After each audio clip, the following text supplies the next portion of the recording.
Hello and welcome to the next video of knowledge unlimited with Ashish. सबसे पहले सभी viewers का बहुत बहुत शुक्रिया जो आप लोग इतने ईमेल्स में इतनी सारी गुड विशेस भेजते हैं चैनल्स के लिए वगैरह वगैरह।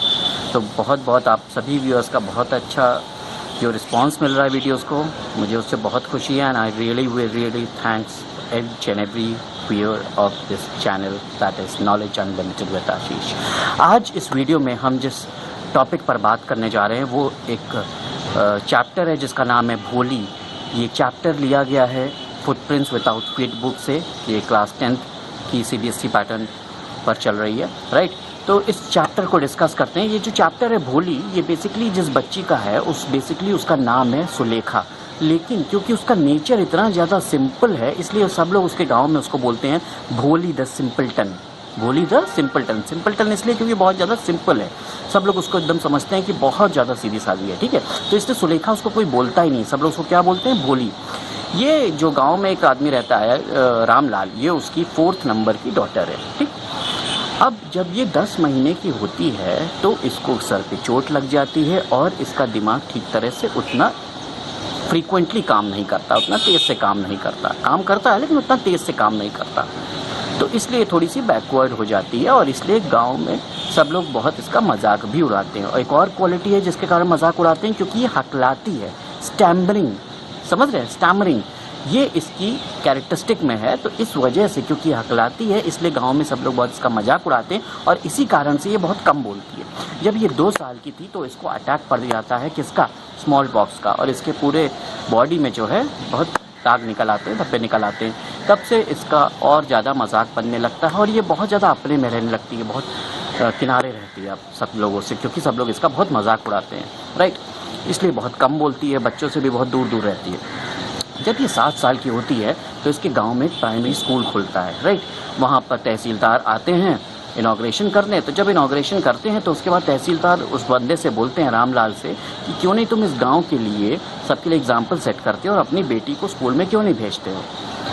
तो रामलाल पहले तो इग्नोर करता है बात को, अपनी फैमिली में डिस्कस करता है। तो सब लोग कहते हैं कि नहीं ये तो ठीक नहीं है, लेकिन बाद में सब लोग अग्री हो जाते हैं कि ठीक है भोली को स्कूल भेजा जाएगा।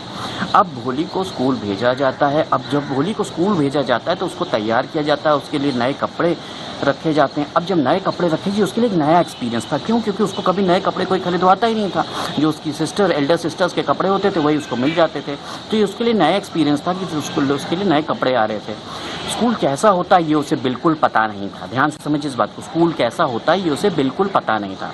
अब वो स्कूल जाती है और वहाँ किनारे रहती है, क्यों, क्योंकि उसकी आदत थी कि सब लोग उसका मजाक उड़ाएंगे अगर वो बोलेगी, क्योंकि वो अकलाती है, इसलिए वो किनारे रहती है और डरी सहमी रहती है। लेकिन साथ में साथ अंदर अंदर उसे खुशी रहती है कि उसे अपने उम्र के बहुत सारी गर्ल्स दिखती हैं वहाँ पे। अब जब टीचर उसे नाम पूछती हैं तो वो बेचारी हकलाते हुए बोलती है भोली, और ये हकलाते हुए बोलती है, स्टैमरिंग करते हुए, राइट। और वो बोलकर अपना सर झुका लेती है, क्यों, क्योंकि उसको अजीब लगता है, उसको लगता है टीचर उसको डांटेंगी, ठीक। लेकिन ऐसा कुछ नहीं होता है, वो टीचर उसको बिल्कुल डांटती नहीं और फिर बहुत प्यार से वो टीचर उसका नाम बुलाती हैं। अब जब वो इतने प्यार से उसका नाम बुलाती हैं तो भोली को ये बात टच कर जाती है, क्योंकि आज तक उसे इतने प्यार से किसी ने बुलाया ही नहीं था।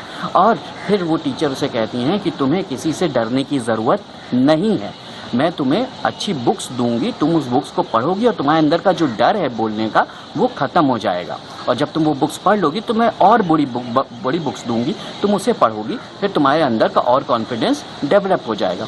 वो अब यहाँ पे एक टर्निंग पॉइंट आता है, ध्यान से समझिए, यहाँ पे एक टर्निंग पॉइंट आता है। अब जब भोली ये सारी बातें सुनती है तो ऐसा उसको लगता है कि उसको एकदम नया जीवन मिल गया है। उसके मतलब हार्ट बीट तेज़ हो जाती है और उसके एकदम जैसे लगता है मंदिर की घंटियाँ एकदम बजने लगी हैं, एकदम न्यू लाइफ उसको दिखती है, एक नई उम्मीद दिखती है उसको, राइट। अब वो पढ़ती है और उसके अंदर चेंजेस आने लगते हैं। धीरे धीरे क्या होता है, वो बड़ी हो जाती है और उसके घर में एक मैरिज प्रपोजल आता है। ये मैरिज प्रपोजल आता है विश्वंभर नाम के आदमी का, राइट। ये आदमी वेल्दी आदमी है, पैसे से संपन्न है और इसकी एक दुकान है, एक घर है, लेकिन ये थोड़ा सा लंगड़ाता है और इसकी उम्र लगभग 45-50 साल है। इसकी फर्स्ट वाइफ से कुछ 1-2 बच्चे हैं इसके, राइट। अब ये बंदा का प्रपोजल जाता है कहाँ, भोली के पास, भोली की फैमिली में। अब उसके फैमिली मेंबर्स डिसाइड करते हैं शादी के लिए। फाइनली क्या होता है कि शादी अरेंज हो जाती है और उस बंदे को ये नहीं पता होता कि भोली के चेहरे पर पोक मार्क्स हैं। ध्यान रखिएगा, जब वो 2 साल की थी तभी उसको स्मॉल पॉक्स का अटैक पड़ चुका था। अब जब जयमाल की बारी आती है और एट दैट टाइम जब जयमाल के समय विश्वम्भर को दिखाई देता है भोली के पोक मार्क्स, तो वो एकदम हैरान हो जाता है और वो अपने दोस्त से कहता है यार कि क्या तुमने देखा कैसे दाग पड़े हुए हैं। तो उसका दोस्त कहता है कि भाई तुम भी बहुत यंग नहीं हो, है ना, ऊपर से तुम हल्का सा लंगड़ाते भी हो। खैर ये बात अवॉइड होती है, लेकिन विश्वम्भर नहीं मानता। विश्वम्भर कहता है कि मुझे 5,000 रुपये डाउरी चाहिए, ध्यान समझिएगा, 5,000 रुपये डाउरी चाहिए, नहीं तो मैं बारात वापस ले जाऊंगा। अब जो रामलाल रहता है उसकी इज्जत की बात हो जाती है, वो अपनी पूरी पगड़ी जो है यानी टर्बन जिसको कहते हैं वो विश्वम्भर के कदमों में रख देता है और वहाँ कहता है कि भैया मेरे पास 5,000 रुपये डाउरी चाहिए, ध्यान समझिएगा, 5,000 रुपये डाउरी चाहिए, नहीं तो मैं बारात वापस ले जाऊंगा। अब जो रामलाल रहता है उसकी इज्जत की बात हो जाती है, वो अपनी पूरी पगड़ी जो है यानी टर्बन जिसको कहते हैं वो विश्वम्भर के कदमों में रख देता है और वहाँ कहता है कि भैया मेरे पास 5,000 रुपये नहीं है, मैं ज़्यादा से ज़्यादा आपको 2,000 रुपये दे सकता हूँ। लेकिन विश्वम्भर नहीं मानता और वो कहता है नहीं, 5,000 रुपये नहीं मिलेंगे तो बारात वापस जाएगी। कहीं से किसी तरह से कलेक्ट करके उसके लिए विश्वम्भर के पैरों में वो 5,000 रुपये ला के रख देता है। उसके बाद विश्वम्भर तैयार होता है और फिर से जयमाल की सेरेमनी शुरू होती है। अब ये सब जब हो रहा था तो भोली ऑब्वियसली ये सब मैच देख रही थी, वॉच कर रही थी। अब जब फिर से जयमाल होता है और जब विश्वम्भर उसको जयमाल डालने जाता है, माला डालने जाता है, गार्लैंड डालने जाता है, तो भोली उस गार्लैंड को लेकर आग में फेंक देती है और सब लोग एकदम हैरान से देखने लगते हैं। क्यों ऐसा भोली करती? क्योंकि भोली को अब वो एज अ हस्बैंड नहीं दिखाई दे रहा था, वो उसे एक लालची आदमी दिखाई दे, ग्रीडी पर्सन दिखाई दे रहा था, राइट, एक हेटफुल पर्सन दिखाई देता है जिसके अंदर घृणा है और वो ऐसे व्यक्ति से शादी बिल्कुल नहीं करना चाहती थी, इसलिए उसने वो माला उठाकर फेंक दिया। अब जब वहाँ पर उसने अपना गुस्सा दिखाना शुरू किया तो जितने लोग वहाँ पे थे वो सब हैरान हो गए कि अरे ये तो एक गूंगी गाय जैसी थी, ये तो बोलना ही नहीं जानती थी, तो डम काऊ थी, ये कैसे बोलने लगी, ये इतना कैसे बोलने लगी। ये सोच के सब लोग हैरान हो जाते हैं और सब लोग वापस चले जाते हैं, शादी टूट जाती है और रामलाल बहुत दुखी हो जाता है। रामलाल कहता है बेटी अब तुमसे कोई शादी नहीं करेगा। इस पर भोली टर्निंग पॉइंट करते हुए, क्लाइमैक्स करते हुए कहती है कि पिताजी मैं पढ़ी लिखी हूँ और मैं जिस स्कूल में हूँ उस स्कूल में ही मैं टीचिंग का काम करूँगी, टीचिंग की जॉब करूँगी और आप लोग बूढ़े हो गए, आप लोग की सेवा करूँगी, आप लोग की सेवा करूँगी, right.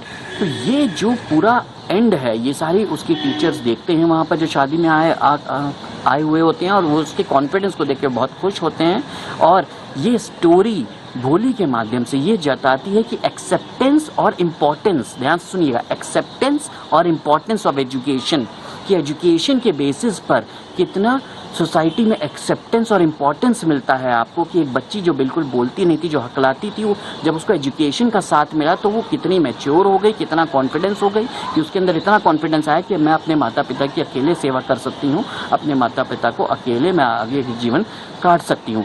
This is the moral of the story, the acceptance and importance of education, right. ये पूरी स्टोरी थी भोली।